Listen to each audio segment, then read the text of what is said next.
So I follow a YouTuber who reviews and covers video games called Mugen Lord, aka Brian Blackson Jr. And Mugen Lord is one of my favorite YouTubers currently. So of course I wanted to kind of show my support for his new comic book company that just got announced, Venus Orion. So after I followed the process of his campaign, which I think was $15 for a physical copy, you automatically get a digital version of that, along with 3 keychains. And if you just want the digital copy by itself, it's pretty much just $5.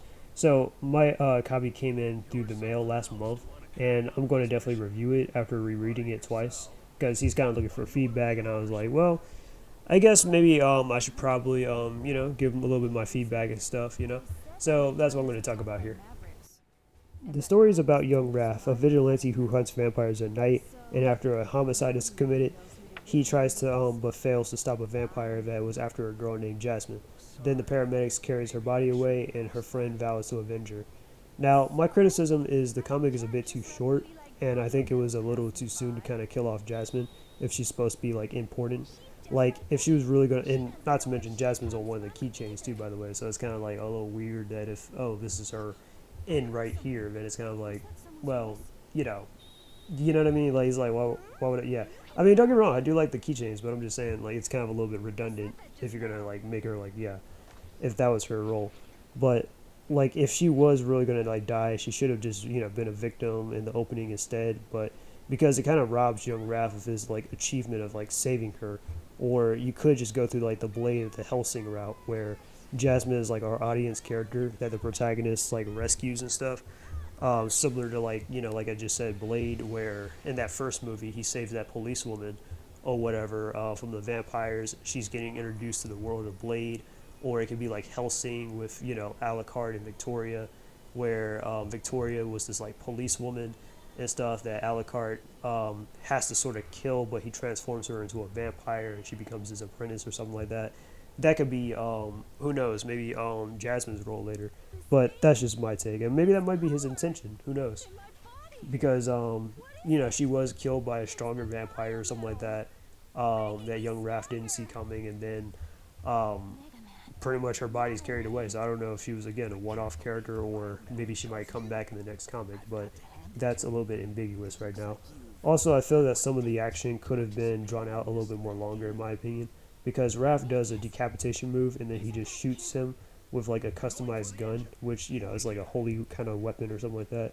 I think first you got to kind of show what kind of threat that these vampires are, like him facing a SWAT team or something superhuman, and being like a living, unliving Terminator.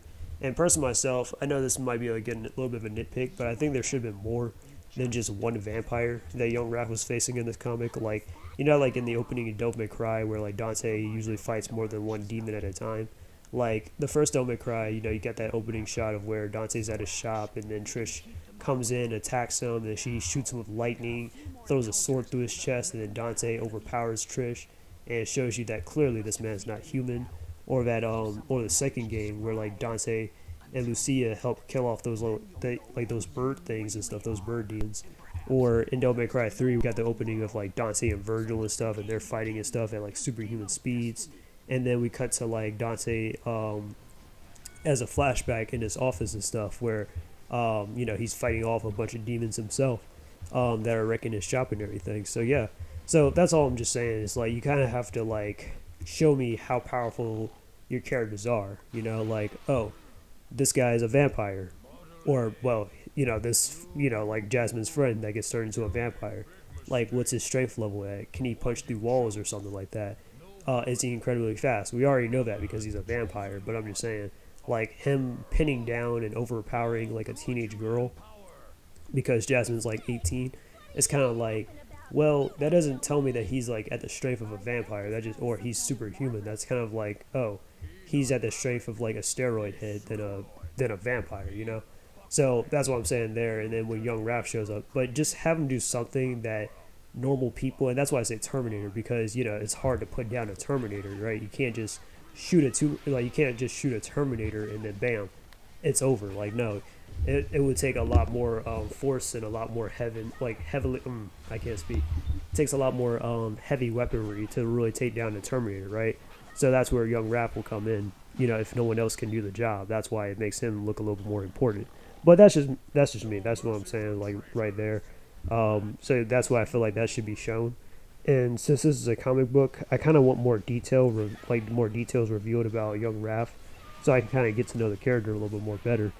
Like this being this everyday life or something, or a completed standard mission. Like, oh, is this like, oh, how his typical day, like his typical night goes, where he's like, oh, he fights vampires and stuff or whatever, and all that other stuff. You know what I mean? Like stuff like that. That's what I'm saying. And just some of his past, just kind of like, but subtly revealed to us, like, oh, this was his upbringing and stuff like that.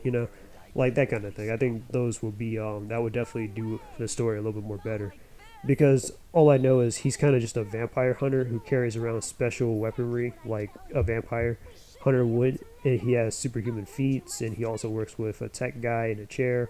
That's really about it. Like I kind of need a little bit more information about the guy, because this being a comic book, comic books are kind of meant to inform us about like the character and stuff. It's meant to like kind of show us like, oh, what's this guy like? What does he do and stuff like that. It's supposed to be like lore heavy, like comic books and stuff like that. Novels, we already know comic books and novels are always supposed to be like very lore heavy and stuff compared to like animation or video games sometimes. So that's why we turn to comics and stuff to better understand the characters more. It's meant to inform us. So that's all I'm saying there. I'm just being a little bit meta about it. But yeah, and it kind of also reminds me a little bit about Isom and stuff, where he had an Isom moment where he kind of fails to save that person. But I mean, at least granted, he didn't give up halfway and be like, oh, I can't do this anymore. You know what I mean? Because there's a scene where he's kind of like, he's he's like, beating himself up and is like, man, I couldn't save her and all that stuff. And I'm just like, well, I mean, even though the shot actually does look pretty cool, I like the look on his eyes. Even though another small little nitpick, I feel like maybe he should have probably been having his like hands holding his face or something like that. As we see the eyes and stuff, I kind of do like the look on his eyes or something like that. But anyways, I'm just saying he should, like, as a vampire hunter, he should know like that what vampires are capable of, and that he can't save everybody. So he should be a little bit desensitized, a little bit, just a little bit. I'm not saying he can't be empathetic or whatever, but he should be a little bit desensitized from seeing like one casualty or something like that. That's just me though. But my final advice here is definitely give me a reason to want to like really pick up this book again. And in that moment of writing, make it kind of essential for like, or entertaining enough for the audience to just go back to it. Because this kind of just feels like, oh, well, this is like a little bit of a one-off. I mean, I know obviously he's going to build up more to this later, but I'm just saying like, for this book though, it's like, well, I picked up the book, but what makes me want to pick it up again though? That's where I'm getting at. Because even if it's like, even if this is like limited to like 20 something pages, I'm not saying like you got to make it like 99 or something like that, like with Eric July did with Isom.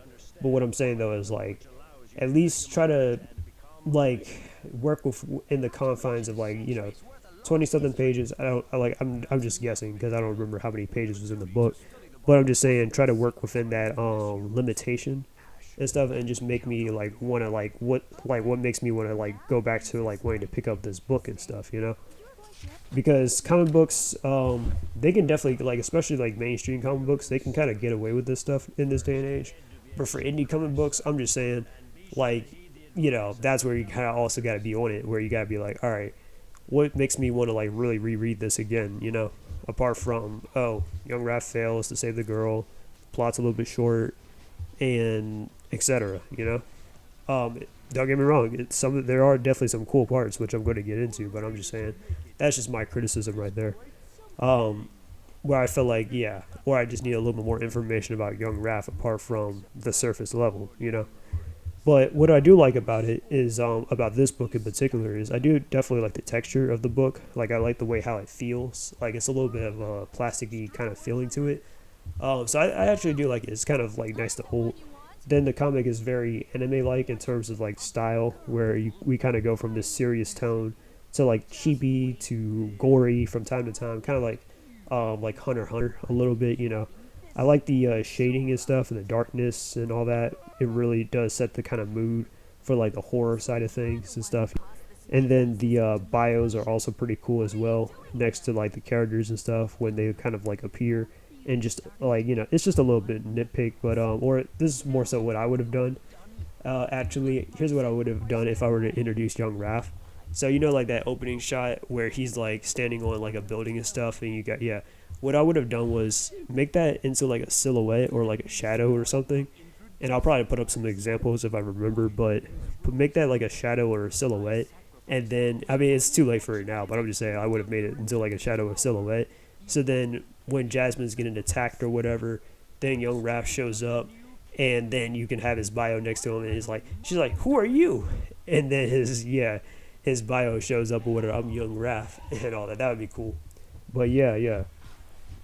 But anyways, so yeah, that's also pretty cool. And it definitely reminds me of like back in the day, how like back in school and stuff, we used to do those little comics and stuff, and you had the little bio next to your character or whatever. It's definitely like very manga like. But yeah, but yeah. So, anyways, yeah, that's all I can say right there. Overall, it's definitely a 6 out of 10 for me. I'm not trying to like really be harsh, but I can't really see myself really picking this book up unless a future storyline really captivates me. And I know Mugen didn't exactly base this off of like Blade or Kirito, like you said, because a lot of people think, well, because when you look at his character, Young Raph, you're like, oh, this is self-insert. Oh, it's Kirito. Oh, from Sword Art Online. Oh, this is Blade. Oh, this is Neo from the Matrix and stuff. And I know Mugen's been getting a lot of that, and he's been trying to debunk that. It's like, no, it's not based off of and he's never watched Sword Art Online, so he's like, it's not based off of Kirito, it's not based off of Neo, it's not based off of Blade. It's just and it's not really my self-insert or anything, sort of, but it's more so like he actually based the character sort of off himself. If it wasn't obvious, if you've seen Mugen Lord and if you look at Young Raph clearly, but it's sort of based off him because him and his family did a photo shooting and stuff where they were dressed up as goths. And I think, if I'm not mistaken, Mugen said in one of his streams that, oh, excuse me, it was his dad that said that they actually look pretty cool and they should probably like base characters off of them or something like that. Like, them dressed up as goths and stuff. And I thought, yeah, and he was like, you know what? You might be onto something. So I thought that was pretty cool. But yeah, but I'll leave off with find out what people definitely like about vampire hunters and stuff and those type of stories, such as action, inner struggle, etc. Like, is he like a half human, half vampire kind of thing going on, where he's struggling with his vampire half or whatever, or struggling with his day-to-day life? I don't know. But yeah, and then focus on like just those aspects about it, and I think you can definitely make this into something better. It's great that he's definitely doing indie comics now, but I'm just like, make sure every story really counts than just jumping to future story lines right away. But yeah, and I'm not gonna lie to you, it's more than what I have as far as like, because yeah, at least he actually got an indie comic book out, so that's pretty cool. But anyways, this is my review about Vampire Killers. A pretty decent start. I kind of wish it was a little bit more better. And this is just my criticism for it, since Mugen's looking around for it and no one hasn't really talked about it. So I guess, maybe I would give a little insight before I get a little bit more invested into this comic book universe. But yeah, tell me down below what you guys think. If you guys want to, buy his little thing or whatever, buy his comic, of course, his company, his site, Venus Orion. I can't exactly tell you everything about how the whole process goes like this, but I guess go to him, Mugen Lord, and stuff, or his other YouTube channel, Venus Orion, and all that. But yeah. But anyways, this is the Joan Low Fox, and I'm out. Peace, and until we meet again.